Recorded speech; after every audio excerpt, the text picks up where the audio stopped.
Can everyone hear me okay? Yep, cool. Okay, I'm gonna kick off. It's already a few minutes over, and I've timed this, and it's close, so we can have time for quick questions at the end. Um, yeah. Welcome to this session. We're going to be talking about customer journey mapping. Thank you all for coming along. And I'm going to be sharing a bit about why I think this is the secret sauce for Salesforce success. Try saying that 10 times quickly. I had to practice a lot. Anyway, firstly, thank you to the organisers of French Touch Dreamin. Really grateful for this opportunity to come and share these things with you today. And of course, to all the sponsors as well, because without them, we don't have these kind of events. And I think these kind of events are something that's particularly special about the Salesforce ecosystem. So, my clicker has decided now's the time to stop working. Okay, let's go old-fashioned.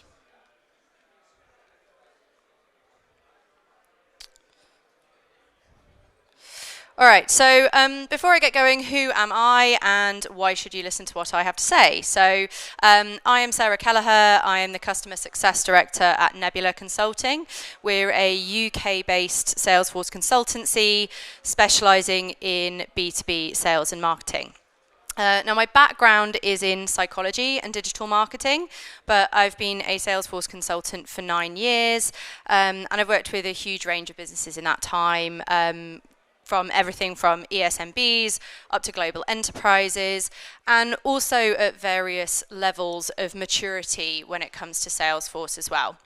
And what I'd like to share with you today about that experience is how I've worked with business leaders in these organizations to see how this great technology can be applied to creating meaningful customer experiences. And that's the difference there.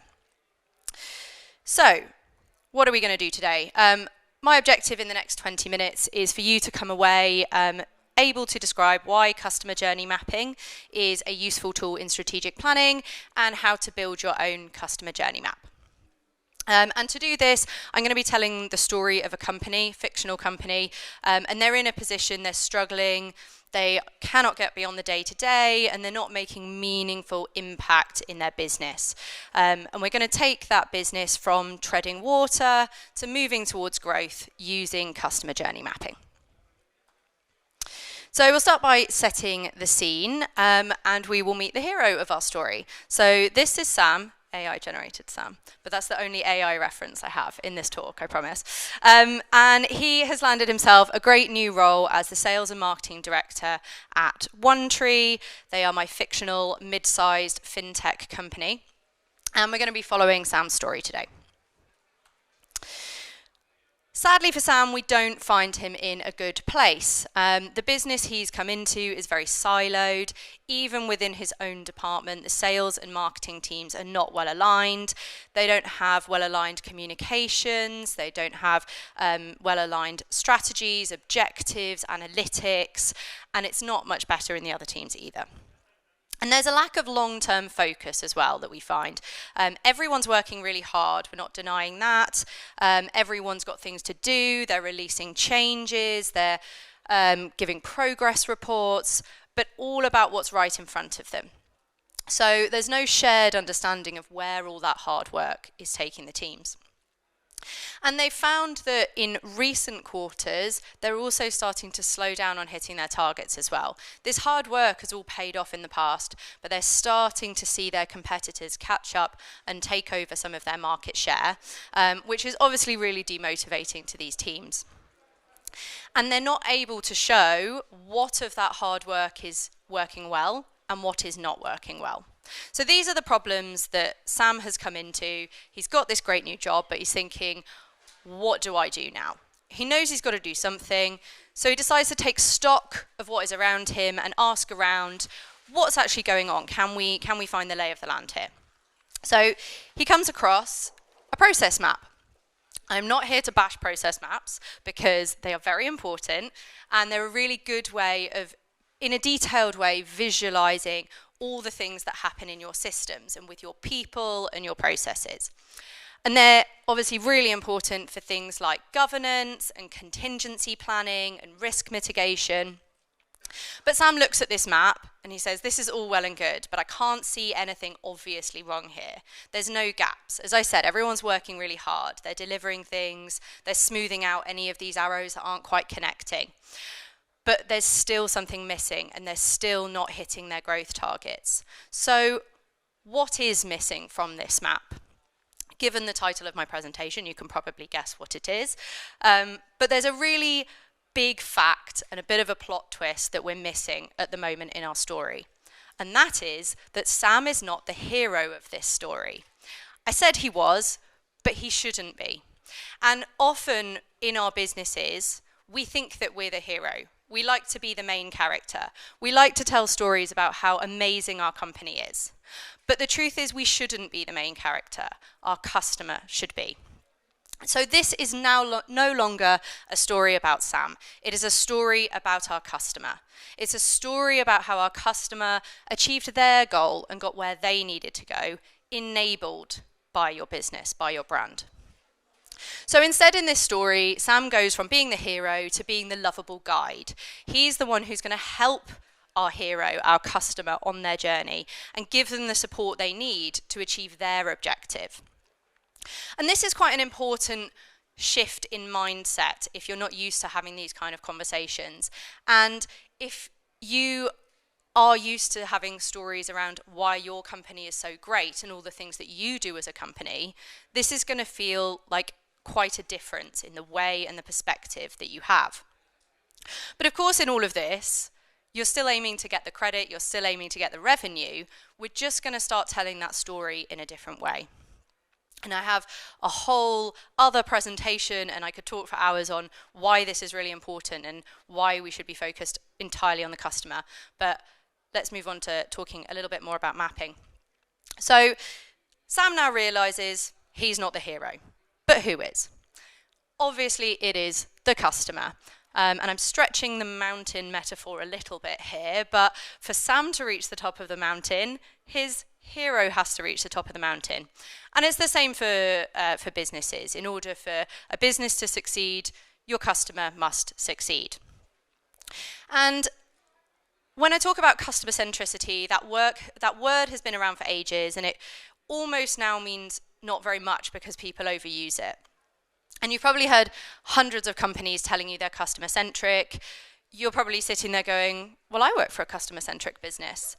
But true customer centricity is more than just saying you like your customers. A really good example of this is organizations who have great offers, and then it's small letters, new customers only. And your loyal long-term customers are being effectively punished for that loyalty. And that's not a customer objective. That's a business objective with some KPIs behind it. That's not a customer objective, which is designed for you to connect with your audiences. So we know the problem. We know that OneTree is not focused on its customers, and Sam knows he needs to do that. But how does he actually do that? You can't just change the culture of a business overnight. So one of the ways that Sam can help to start the company in becoming more customer-centric is by telling the story from the customer's perspective, as I said. And this can be a big task. Like I said, you can't just change the culture of a business overnight, but a customer journey map is a tool to help you start having those conversations from a different perspective. And that's what we're going to look at now, is how the customer journey map can help you on your way to having more customer-focused conversations. And naturally, after we start having those conversations, our technology and our processes naturally become more customer-centric as well. So, if we go back to Sam, how does Sam build his customer journey map? And one of the questions, I got a question in the Q&A before the session around what's the best tool for customer journey mapping. And if you Google it, there are hundreds. So there are so many different templates out there you can use, and a lot of them are simpler than this. This is quite a detailed framework. But I find this a really useful framework. This is a lucid chart template. I've got a link to it later on in the deck. Salesforce also use something really similar to this. And the reason I like this is that it's a very comprehensive guide through being able to have that customer-centric conversation. And if this isn't something you've done a lot of before, or it's not a part of your company culture already, having this amount of detail will guide you through that process, and it means it kind of forces you to have that customer-centric conversation, which a more simple template, if you're great at customer centricity, you can go ahead and use that because you're already there in that mindset. But I find this is a really great place, a really good guide to start. So I'm going to zoom in on each of these sections and just look a little bit at what's included in that customer journey map. So the first thing we need to look at is the context of our journey map. And this is worth spending some time on before you do any workshops or anything like that, so that you have a purpose for your customer journey map. And we should be aiming here to cover a scenario which is effectively an objective that a customer wants to achieve that has a few different stages. So this might be something like buying a particular product, it might be raising a support case, it might be renewing or upgrading a subscription. It's one journey they're taking with multiple stages.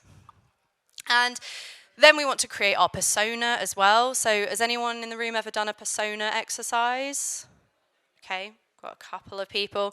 So this is where it's usually a marketing exercise where you work out who's your customer, you have a picture of your customer, you have a name, you have some hobbies, and you tell your customer's story. And the purpose of this is not just that it's a nice thing to do. The purpose of creating that persona is so that we make a human connection with our customer. And we start on the journey of building empathy with our customer.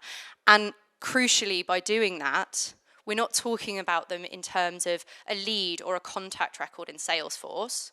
We're talking about them as a human, as a person with a name, with motivations, and importantly, a life outside of your CRM as well. And that life outside your CRM is going to impact how they interact with your business. And that's something that's covered a little bit later on as well. So Sam goes through this. He's got his customer. His customer is called Alex, and he's 42. He's a driving instructor. He does some other things on the weekends as well. And he has a pain point for managing his personal and business finances in one place, and we know lots of things now about our customer. So this is the grounding that we give to our journey map. And then we need to start thinking about what are the stages of that journey. So I won't spend ages on this. This is a really similar step to something like lead or opportunity stages. You're thinking about what are the distinct points at which something changes along the journey. My advice here would not be to add too many. Actions then is what our customer is doing in each phase. So that could be directly or indirectly with your brand. So this is the first time when we really have to step outside of our own business and think, what are the things that a customer is doing, not necessarily as an interaction with us. So it could well be that Alex, our customer, is searching online and clicking on one of our ads, but it may also be that they're asking their friends and family for advice and what they do. So this step really does require you to look outside of your business and see things from the customer's perspective. What are all the things they're doing to hit their objective? Then we do actually connect that with where you and your customer cross paths. So this is your touch points. And which parts of your company does your customer encounter on their journey? And I think a good idea here is to try out the journey yourself from the customer's perspective. Similar to, when you do UAT, you've got to try it from a real environment, because sometimes there are things, you can design a nice process and hope that a customer goes that way, but when you try it out, you realise that that isn't really the way that people go at all, and there might be things you've missed. The next section is one that some people feel a bit uncomfortable about with customer journey mapping. It is the feelings section. And this is something that differentiates customer journey mapping from other types of strategic planning. And it's where we build upon that empathy that we started with in the persona exercise, and we really start to think about the impact of what we are doing as a business on our customer's journey. So we're thinking about, when does our customer feel optimistic and hopeful, and when do they need reassurance that this is the right path and that what we are doing is going to solve their problem. And this is sometimes a bit that can be tempting to write off as, well, that's a bit fluffy, or it's not really necessary. For people who are process driven or are used to looking at data and numbers, this isn't data and numbers. It's all about building that empathy and understanding your impact on the customer as a person rather than the customer as a data point. And this is a really important step as well, this is where you can start to differentiate yourself from competitors as well. Because if you're able to understand the impact and connect with your customer better, this is what's going to help you get ahead in the marketplace. So although this step is something a little bit different to some strategic planning, I think this is the area where you can really start to make a difference and try something different, really. And then we want to look at external factors. So these are things typically outside of our control, but they're things that will influence the customer's journey. So for example, as a fintech organization, our fictional company OneTree, they might see cyclical behavior around the time of the financial year end or annual budget statements. And there's nothing they can really do to change that context, but understanding it and weaving it into processes and your messaging, your interactions with your customer is going to make all of your interactions much more meaningful and much more relevant. And Salesforce talk a lot in their, when they have the big Customer 360 presentations about being targeted and relevant.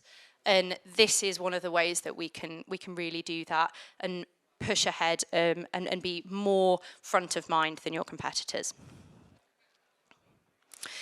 And then finally, once you have all of that information, you can draw it all together and we can address each part of the customer journey and think about ways to improve that. So one of the questions I get asked about customer journey mapping generally is whether it should be a realistic portrayal of how your business is operating, or whether it should be an aspirational, this is what we want our customer journey to be. And I would say up until this final line, everything should really be realistic.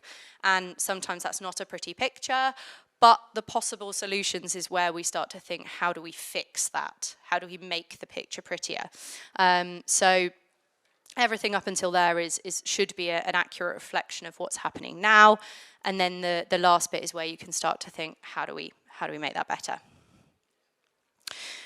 Okay, so we've got the different components of a customer journey map, but we can't go off and just make one by ourselves just yet. So we're going to go back to Sam and his mountain to climb, and he knows what customer journey map is now, he's read up on it, but he still has a problem.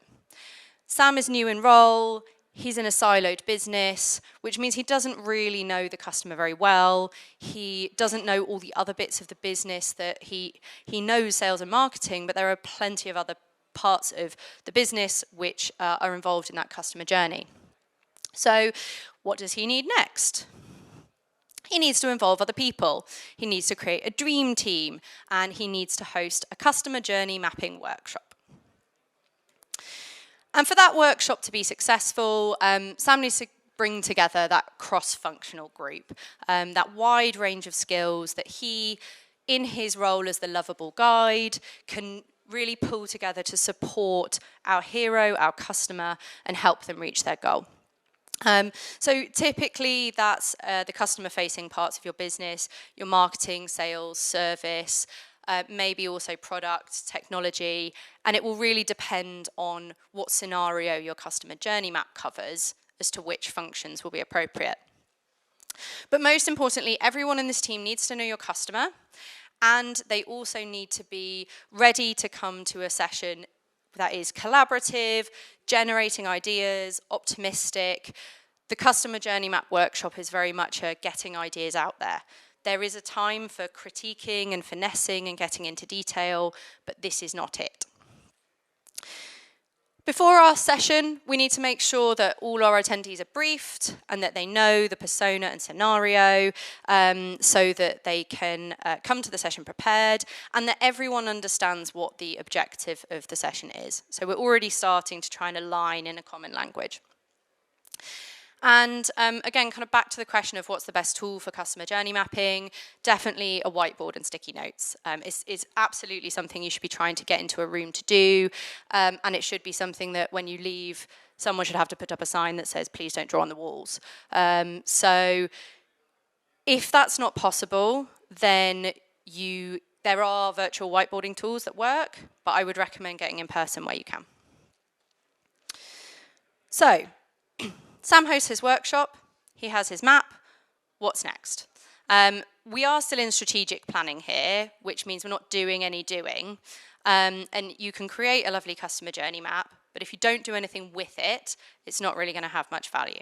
So how can we turn that into real change?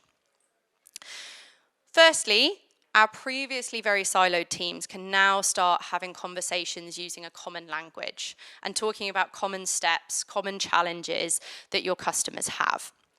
And that helps to align you on what the journey is and where you're trying to get to. You have then a well-documented starting point and a context in which to frame your future improvements. So if you know where you're starting from, it's easier to assess, once you've made some change, what was the impact, what did we actually achieve here? And in that last step of the customer journey map, we mapped out those possible solutions, and by doing that, we can then take those ideas, those possible solutions forward to, if you have internal prioritization or a project board or something like that, and you'll be able to make your case using what impact this is going to have on the customer as your business case. So it just makes those conversations much easier. So by having this map, we can align, we can set objectives, and everybody knows where we're starting from, so you can kind of see a way up that mountain. So at that point, we have finished creating our customer journey map, and we're kind of at the end of this bit of the story. And I say bit of the story because customer journey mapping is very much the start of a story. You don't sort of finish your map and then go, well, that was great. We've identified our hero, our customer, we've established their need, and we've maybe even planned a route for them to get to the end. But we actually now need to get there. So this is the part where Sam needs to sit down with his other business leaders and he needs to secure budget and resource in order to get those possible solutions in place. But he's likely to be much more successful given that he can now clearly articulate to those business leaders and all teams what the business case is, what impact it's going to have, what measurable goals we have, and a clear understanding of where you're starting from. So this is a big change from that let's just release lots of things and fix lots of holes approach that we started at right at the beginning. We're thinking much longer term, we're thinking much more aligned, and we're thinking much more strategically. And this ability to sort of plan and communicate effectively is going to give OneTree a competitive advantage compared to where they were before. So if I've got one thing to leave you with, it is definitely the customer comes first. And there is a good reason I've said the word customer probably 100 times in the last 20 minutes. But it's because you do have, when you're going through this kind of process, you have to be quite, I guess, disciplined in making sure you are genuinely thinking things through from the customer's perspective. We're not creating new customer-only offers, which on the face of it would be easy to argue is great for customers, but actually you're not really thinking it through from the customer's perspective. And that's where the customer journey map can help you to evaluate, is this really what the customer wants? Are we selling what the customer wants to buy, or are we selling what we want to sell? And there's a big difference there. So there is a bit of a mindset shift that you need to make, but as I said right at the beginning, you can't necessarily change the culture of a business overnight, but starting to have these customer-led conversations using customer journey mapping is a route to that. Right, so I promised I would share with you some resources. I will pop these links in the session chat on the app as well after this. But the template that I showed is here on Lucidchart, and there is also a really good Trailhead module on journey mapping. So obviously, there is a bit more detail than I've been able to share in 20 minutes or 25 minutes. It's part of the business analyst and strategy designer certifications, which are both really good and I would recommend. So those are two resources that might be useful for you after today. And lastly, thank you. I hope you have found this useful, and obviously this is something I'm really passionate about. So feel free, connect with me on LinkedIn via the QR code, or you can find me on social media and the Trailblazer community.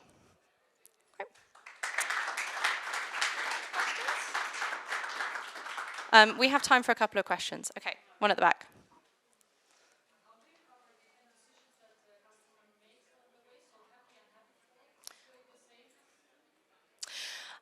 So the question there was, how do you handle different decisions that a customer might make throughout? Yes, so a customer might obviously branch out in different ways, and you can have sort of multiple options throughout, and you often put a little bit more detail in the customer journey map. You know, in the template that I showed, there's lots and lots of activities, and one person might not necessarily do all of those.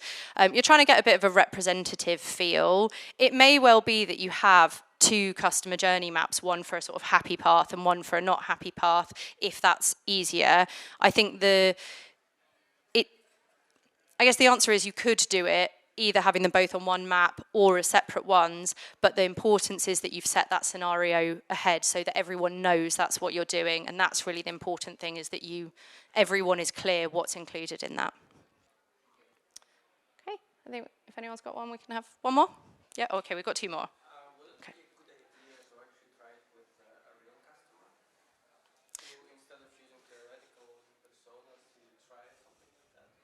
What, to use an actual real customer example?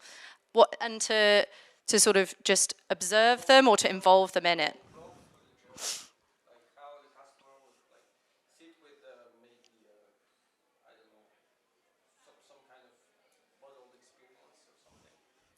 I mean, if you have the ability and you have the customer insight to be able to do that, then I think that's a great idea. So you can quite clearly, if you've got some sort of things that show you those customer journeys, and you can, you have an actual customer in mind that you want to help through that, using a real example obviously makes it more relevant. I think you do also want to think a bit broader as well, because your one customer is only going to take one path, but you want to make sure that you're also including, you know, maybe some of the other things they could have done but didn't.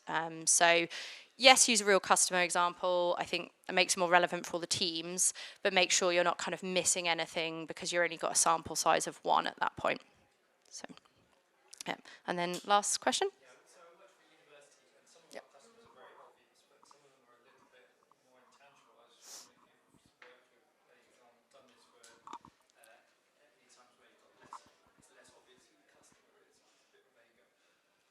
That's a good question, and I think that's what makes things like the persona exercise quite difficult, but even more important, because I think where you can focus in, if you don't know exactly who the customer is, focusing on what their objective is can be quite important, and their motivations. So some of the things like that context might be less clear, and those steps might be a bit more difficult. But if you can try and then focus on, well, yes, they might be coming at it from different points of view, but we know they're wanting to achieve the same thing, or that they've got the same kind of pain points. And if you focus on those things, I think you can still get a lot out of the journey mapping, but you might not be able to get as detailed in some of the specifics. Great. Okay, cool. So, we good? Okay, great. As I said, I'll try and share some of those links in the app, and thank you very much for coming.